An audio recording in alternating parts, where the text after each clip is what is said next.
Hi ಎಲ್ಲರಿಗೂ ನಮಸ್ಕಾರ. ನಾನು Khushitha Panda and welcome to my YouTube vlog. ತುಂಬ ಸಮಯದಿಂದ ಇನ್ಫ್ಯಾಕ್ಟ್ ಲಾಸ್ಟ್ ಟೈಮ್ ನಾನು ಹೇರ್ ಕೇರ್ ನಂದು ಎವ್ರಿಡೇ ರುಟೀನ್ದು ವಿಡಿಯೋ ಹಾಕಿದಾಗ ತುಂಬ ಜನ ನನ್ನ ಹೇರ್ ಆಯಿಲ್, ನಾನು ಮನೇಲಿ ಮಾಡುವಂಥ ಹೇರ್ ಆಯಿಲ್ ರೆಸಿಪಿ ಏನು ಅಂತ ಹೇಳಿಬಿಟ್ಟು ಕೇಳ್ತಾಯಿದ್ರು. ನಾನು ಬೇಗನೆ ಮಾಡಿ ಹಾಕ್ತೀನಿ ಅಂತ ಹೇಳಿದ್ದೆ, ಬಟ್ ನಂಗೆ ಆಗ್ತಾನೆ ಇರಲಿಲ್ಲ ಟೈಮ್ ಮಾಡಿ ವಿಡಿಯೋ ರೆಕಾರ್ಡ್ ಮಾಡೋಕ್ಕೆ. ಸೊ ಆ್ಯಕ್ಚುಲಿ ಇವತ್ತು ಅರ್ಜೆಂಟಾಗಿ ಐ ಥಾಟ್ ಫೈನಲಿ ಮನೇಲಿ ಹೇಗಿದ್ರು ಎಲ್ಲ ಇಂಗ್ರೀಡಿಯೆಂಟ್ಸ್ ಇತ್ತು ಆ್ಯಂಡ್ ಸೊ ಐ ಥಾಟ್ ಇವತ್ತು ಹೇರ್ ಆಯಿಲ್ ಹೇಗೆ ಮಾಡೋದು ಮನೆಯಲ್ಲಿ ಅಂತ ಹೇಳಿಬಿಟ್ಟು ರೆಸಿಪಿ ಮಾಡಿ ಹಾಕೋಣ ಅಂತ ಹೇಳಿಬಿಟ್ಟು. But before that there are few things that ನಾವು ನೆನಪಲ್ಲಿ ಇಟ್ಕೋಬೇಕು. ಜಸ್ಟು ನೀವು ಸುಮ್ಮನೆ ತಲೆಗೆ ಆಯಿಲ್ ಹಾಕಿದ್ರೆ ಸಾಕಾಗಲ್ಲ. ಆ್ಯಕ್ಚುಲಿ ನಾವು ಫಸ್ಟ್ ಆಯಿಲ್ ಹಾಕೋಕ್ಕಿಂತ ಮುಂಚೆ ನಮ್ಮ ಸ್ಕ್ಯಾಲ್ಪ್ನ ಬ್ಲಡ್ ಸರ್ಕ್ಯುಲೇಷನ್ಗೆ ಆ್ಯಕ್ಟಿವೇಟ್ ಮಾಡಬೇಕಾಗುತ್ತೆ. ಆ್ಯಂಡ್ ವಾರಕ್ಕೆ ನಾನು ಅಟ್ಲೀಸ್ಟ್ ಒಂದು 2 ಟೈಮ್ಸ್ ಅಟ್ಲೀಸ್ಟ್ ಹೇರ್ ಆಯಿಲ್ ಹಾಕ್ತೀನಿ. ಬಟ್ ನಾನು ಬರೀ ಸ್ಕ್ಯಾಲ್ಪಿಗೆ ಮಾತ್ರ ಹಾಕೋದು. ಆ್ಯಂಡ್ ನಾನು ಲೆನ್ಸ್ಗೆ ಯಾವಾಗಲೂ ಮಾಸ್ಕ್ ಹಾಕ್ಬಿಟ್ಬಿಡ್ತೀನಿ. ಎನಿ ಕೈಂಡ್ ಆಫ್ ಮಾಸ್ಕ್, ನೀವು ಮನೇಲಿ ಮಾಡೋ ಮಾಸ್ಕ್ ಇರ್ಬೋದು ಅಥವಾ ಎನಿಥಿಂಗ್ ಆರ್ಗ್ಯಾನಿಕ್ ಹೇರ್ ಮಾಸ್ಕ್ ಇರ್ಬೋದು. ನೀವು ಯಾವುದೇ ಥರ ಮಾಸ್ಕ್ ನಿಮ್ಗೆ ಯಾವ್ದು ಯೂಸ್ ಆಗುತ್ತೆ ಅದು, ಆ ಮಾಸ್ಕ್ನ ಲೆನ್ಸ್ಗೆ ಹಾಕ್ಬಿಟ್ಬಿಡಬೇಕು. ನಾನು ಆ್ಯಕ್ಚುಲಿ ಕಂಡೀಷ್ನರ್ ಯೂಸ್ ಮಾಡೋದು ನಿಲ್ಲಿಸ್ಬಿಟ್ಟಿದ್ದೀನಿ. ನಾನು ಜಸ್ಟ್ ಹೇರ್ ಮಾಸ್ಕ್ ಮಾತ್ರ ಯೂಸ್ ಮಾಡೋದು. ಆ್ಯಂಡ್ ಸ್ಕ್ಯಾಲ್ಪಿಗೆ ಮಾತ್ರ ಹೇರ್ ಆಯಿಲ್ ಹಾಕಬೇಕು. ಆ್ಯಂಡ್ ಹೇರ್ ಆಯಿಲ್ ಸುಮ್ಮನೆ ಹಾಕಿಬಿಟ್ಟು ಬಿಟ್ಟರೆ ಆಗಲ್ಲ. ಹೇರ್ ಆಯಿಲ್ ಹಾಕೋಕ್ಕಿಂತ ಮುಂಚೆ we have to activate our scalp, ಆಯಿತಾ, for the blood circulation. Especially ಈ ಪಾರ್ಟ್ ಇದೆಯಲ್ಲ, ಇದು ನಮ್ಮದು ಹೈಯೆಸ್ಟ್ ಸ್ಕ್ಯಾಲ್ಪ್, ಈ point is a highest point. So ಇದನ್ನು ನಾವು ಆ್ಯಕ್ಟಿವೇಟ್ ಮಾಡಬೇಕು. And there is a way we have to massage and activate our scalp for the blood circulation. ಅದರದ್ದು ಒಂದು separate video, it starts from the ನೆಕ್ಕಲ್ಲಿ, back ಸೈಡಲ್ಲಿ, ಕಿವಿ ಹತ್ರ ಮತ್ತು ಹೇರ್ ಜಸ್ಟ್ ಮಸಾಜ್ ಮಾಡೋದಲ್ಲ, we have to literally move ಮಾಡಬೇಕಾಗುತ್ತೆ. So ಅದರದ್ದು ಸಪ್ರೇಟ್ ವಿಡಿಯೋ ನಾನು ನಿಮಗೆ ಮಾಡಿ ಹಾಕ್ತೀನಿ. ಇಫ್ ಯು ವಾಂಟ್, ಬೇಕು ಅಂತ ಹೇಳಿದ್ರೆ ದಯವಿಟ್ಟು ಕಮೆಂಟಲ್ಲಿ ಹಾಕಿ, ನಾನು ಮಾಡಿ ಹಾಕ್ತೀನಿ. ನಾನು ಏನಕ್ಕಪ್ಪ ಇದು ಹೇಳ್ತಾ ಇದ್ದೀನಿ ಅಂತ ಹೇಳಿದ್ರೆ, ಯೂಶ್ವಲಿ ಅದು ಆಗುತ್ತೆ. ನಾವು ಹೇರ್ ಆಯಿಲ್ ಹಾಕ್ತೀವಿ, ಎಷ್ಟೋ ಸತಿ ಹೇರ್ ಆಯಿಲ್ ಹಾಕಿದ್ರು ಕೂಡ excuse me, so sorry. So ನಾವು ಎಷ್ಟೋ ಸತಿ ಹೇರ್ ಆಯಿಲ್ ಹಾಕಿದ್ರು ಏನಕ್ಕೆ ಹೇರ್ ಗ್ರೋತ್ ಆಗ್ತಿಲ್ಲ ಅಥವಾ ಹೇರ್ ಫಾಲ್ ಆಗ್ತಿದೆ ಅಂತೆಲ್ಲ ಹೇಳಿಬಿಟ್ಟು ಕ್ವೆಶನ್ಸ್ ಬರುತ್ತೆ.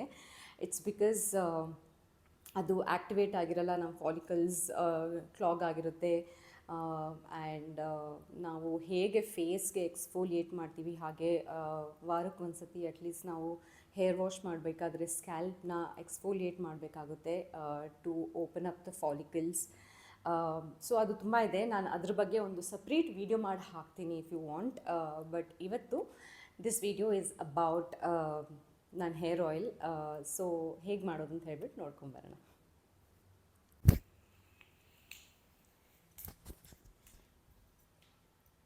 ಸೊ ನಾನು ಆಲ್ರೆಡಿ ಇಂಗ್ರೀಡಿಯೆಂಟ್ಸನ್ನು ರೆಡಿ ಮಾಡಿಟ್ಟಿದ್ದೀನಿ. ಸೊ ಏನೇನು ಇಂಗ್ರೀಡಿಯೆಂಟ್ಸ್ ಬೇಕು ಅಂತ ಹೇಳ್ಬಿಟ್ಟು ತೋರಿಸ್ತೀನಿ ಬನ್ನಿ. Cold press coconut oil as a base oil ತೊಗೊಳ್ಳೋಣ. ಇದಕ್ಕೆ ನಾವು ಕ್ಯಾಸ್ಟರ್ ಆಯಿಲ್ ಆ್ಯಡ್ ಮಾಡ್ಬೋದು, ಆಲ್ಮಂಡ್ ಆಯಿಲ್ ಕೂಡ ಆ್ಯಡ್ ಮಾಡ್ಬೋದು.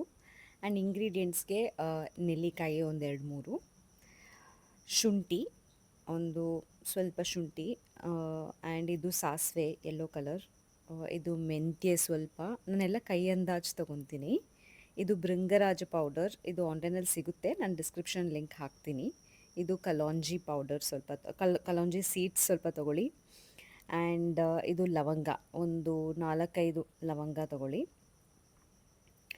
ಅದಾದಮೇಲೆ ಫ್ರೆಶ್ ರೋಸ್ಮೆರಿ ಲೀವ್ಸ್, ಶುಂಠಿ ಹೇಳಿದ್ನಲ್ಲ ಆಲ್ರೆಡಿ ಶುಂಠಿ. ಆ್ಯಂಡ್ ಈರುಳ್ಳಿ, ದಾಸವಾಳದ ಹೂವು, ದಾಸವಾಳ ಎಲೆ ಇದ್ದರೆ ಅದನ್ನು ಕೂಡ ಹಾಕೋಬೋದು. ಆ್ಯಂಡ್ ಕರ್ಬೇವಿನ ಸೊಪ್ಪು ಕೂಡ ಹಾಕೋಬೋದು. ಆ್ಯಂಡ್ ಬೇವಿನ ಸೊಪ್ಪು ಕೂಡ ಹಾಕೋಬೋದು. ನನ್ನ ಹತ್ರ ಅದು ಇರಲಿಲ್ಲ, ಅದಕ್ಕೆ ನಾನು ಹಾಕ್ಕೊಂಡಿಲ್ಲ. ಬಟ್ ನಿಮ್ಮ ಹತ್ರ ಇದ್ದರೆ ಅದನ್ನ ಹಾಕೋಬೋದು. ಸೊ ಒಂದು ಬಾಣಲಿಗೆ ನಾವು ತೆಂಗಿನೆಣ್ಣೆ ಹಾಕ್ಕೊಳ್ಳೋಣ. ನೀವು ನೋಡಿ ನಿಮ್ಗೆ ಎಷ್ಟು ಕ್ವಾಂಟಿಟಿ ಬೇಕು, ಎಷ್ಟು ತಿಂಗಳಿಗೆ ಬೇಕು ಅಷ್ಟು ನೋಡಿಕೊಂಡು ನೀವು ಹಾಕೋಬೋದು. ನನಗಿದು ಮಾಡೋದು ಆಲ್ಮೋಸ್ಟ್ 1.5-2 ತಿಂಗಳು ಬರುತ್ತೆ. ಸೊ ಇದಕ್ಕೆ ಕ್ಯಾಸ್ಟರ್ ಆಯಿಲ್ ಹಾಕ್ಕೊಳ್ಳಿ. ಒಂದು 2-3 ಸ್ಪೂನ್ ಅಷ್ಟು ಕ್ಯಾಸ್ಟರ್ ಆಯಿಲ್ ಹಾಕ್ಕೊಳ್ಳಿ. ಅದು ನಿಮಗೆ ಬಿಟ್ಟಿದ್ದು, ನೀವು ಎಷ್ಟು ಬೇಕಷ್ಟು ಹಾಕೋಬೋದು. ನನಗೆ ತುಂಬ ಅದು ಜಡ್ಡು ಆದರೆ ವಾಶ್ ಮಾಡೋದು ಕಷ್ಟ ಆಗುತ್ತೆ. ಸೊ ನಾನೊಂದು 3 ಸ್ಪೂನ್ಸ್ ಹಾಕ್ಕೊತೀನಿ. ಸೊ ಇದಕ್ಕೆ ನೆಲ್ಲಿಕಾಯಿ ಹಾಕ್ಕೊಳ್ಳೋಣ. ಆದಷ್ಟು ಫ್ಲೇಮ್ನ ಸಿಮ್ಮಲ್ಲಿ ಇಟ್ಕೊಳ್ಳಿ. ರೋಸ್ಮೆರಿ ಲೀವ್ಸ್ ಹಾಕೋಣ ಇವಾಗ. ಆ್ಯಂಡ್ ಲವಂಗ, ಈರುಳ್ಳಿ, ಶುಂಠಿ, ದಾಸವಾಳದ ಹೂವು, ಕಲೋಂಜಿ ಸೀಡ್ಸ್ ಇದು, ಮೆಂತ್ಯ ಮತ್ತು ಇದು ಸಾಸಿವೆ. ಆ್ಯಂಡ್ ಸೊ ಇದನ್ನೆಲ್ಲ ಹಾಕಿದ ಮೇಲೆ ನಾವು ಚೆನ್ನಾಗಿ ಇದನ್ನು ಸ್ಟರ್ ಮಾಡೋಣ. ಇದಕ್ಕೆ ನೀವು ಬೇಕು ಅಂತ ಹೇಳಿದ್ರೆ ಬೇವಿನ ಸೊಪ್ಪು ಹಾಕೋಬೋದು, ಕರಿಬೇವಿನ ಸೊಪ್ಪು ಕೂಡ ಹಾಕೋಬೋದು. ಅದು ಆಪ್ಷನಲ್ ಆ್ಯಕ್ಚುಲಿ ಹಾಕ್ಕೊಂಡ್ರೆ ಒಳ್ಳೆಯದು. ನನ್ನ ಹತ್ರ ಇರಲಿಲ್ಲ, ಸೊ ಅದಕ್ಕೆ ನಾನು ಹಾಕಿಲ್ಲ. ಸೊ ಇದನ್ನೆಲ್ಲ ಹಾಕಿ ಚೆನ್ನಾಗಿ ಸ್ಟರ್ ಮಾಡಾದಮೇಲೆ ನಾವು ಇದನ್ನು ಲೋ ಸಿಮ್ಮಲ್ಲಿ ಕುದಿಯಕ್ಕೆ ಬಿಡಬೇಕು. ಸೊ ಇದು ಕುದಿಯೋಕ್ಕೆ ಶುರು ಆದಮೇಲೆ ಈ ಥರ ಕನ್ಸಿಸ್ಟೆನ್ಸಲ್ಲಿ ಬರುತ್ತೆ. ಮೇಕ್ ಶ್ಯೂರ್ ನೀವು ತುಂಬ ಆದಷ್ಟು ಫ್ಲೇಮ್ ಕಡಿಮೆಲಿಟ್ಕೊಂಡು ಕುದಿಸ್ಕೊಳ್ಳಿ. ಇದು ತುಂಬ ಹೊತ್ತು ಕುದಿಬೇಕು. ಆ್ಯಂಡ್ ನಿಮ್ಮ ಹತ್ರ ಸ್ಮ್ಯಾಶರ್ ಇದ್ದರೆ ಸ್ವಲ್ಪ ಇಂಗ್ರೀಡಿಯೆಂಟ್ಸ್ನೆಲ್ಲ ನೀಟಾಗಿ ಸ್ಮ್ಯಾಶ್ ಮಾಡ್ಕೊಳ್ಳಿ. ಆ್ಯಂಡ್ ಮತ್ತೆ ಇದನ್ನು ಕುದಿಯೋಕ್ಕೆ ಬಿಡಿ.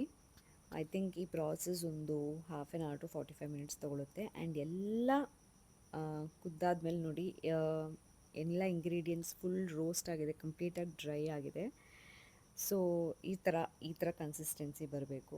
ಫುಲ್ ಇದಾದಮೇಲೆ ನಾವು ಭೃಂಗರಾಜ ಪೌಡ್ರ್ ಏನಿದೆಯಲ್ಲ ಅದನ್ನು ಹಾಕೋಬೇಕು. ಅದನ್ನು ಹಾಕಿ ಚೆನ್ನಾಗಿ ಸ್ಟರ್ ಮಾಡಿಕೊಂಡು ಈ ಪೌಡರ್ ಹಾಕಾದ್ಮೇಲೆ ಮತ್ತೆ ಒಂದು 5ರಿಂದ 10 ನಿಮಿಷ ನಾವು ಕುದಿಸ್ಬೇಕಾಗುತ್ತೆ. ಸೊ ನಾನು ಎಲ್ಲ ಇಂಗ್ರೀಡಿಯೆಂಟ್ಸು ಮತ್ತು ಇಂಗ್ರೀಡಿಯೆಂಟ್ಸ್ದು ಬೆನಿಫಿಟ್ಸ್ನ ನಾನು ಡಿಸ್ಕ್ರಿಪ್ಷನ್ಲಿ ಹಾಕಿರ್ತೀನಿ. ಸೊ ನೋಡಿ, ಕುದ್ದು ಆದಮೇಲೆ ಈ ಥರ ಬರಬೇಕು. Oil almost dark greenish colour ಬರುತ್ತೆ. ಸೊ ಈ ಥರ ಬಂದಾದಮೇಲೆ ಆಯಿಲ್ ರೆಡಿ ಆಗಿದೆ ಅಂತ ಹೇಳಿಬಿಟ್ಟು ದ ಇಂಗ್ರೀಡಿಯೆಂಟ್ಸ್ ಕಂಪ್ಲೀಟ್ಲಿ ಡ್ರೈ ಆಗಿರಬೇಕು.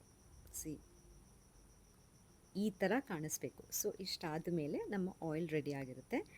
ಆ್ಯಂಡ್ ಆಯಿಲ್ ರೆಡಿ ಆದಮೇಲೆ ಗ್ಯಾಸ್ ಆಫ್ ಮಾಡಿಬಿಟ್ಟು ಇದನ್ನು ಕಂಪ್ಲೀಟಾಗಿ ತಣ್ಣಗಾಗೋವರೆಗೂ ಹಾಗೆ ಬಿಟ್ಬಿಡಿ. ಇಲ್ಲ ನೀವು ಓವರ್ ನೈಟ್ ಬಿಡಬೇಕು ಅಂದ್ರೂ ಓಕೆನೇ, ನೀವು ಓವರ್ ನೈಟ್ ಇದನ್ನು ತಣ್ಣಗಾಗಕ್ಕೆ ಬಿಟ್ಬಿಡಿ. ಸೊ ಇದು ಇವಾಗ ಕಂಪ್ಲೀಟಾಗಿ ತಣ್ಣಗಾಗಿದೆ.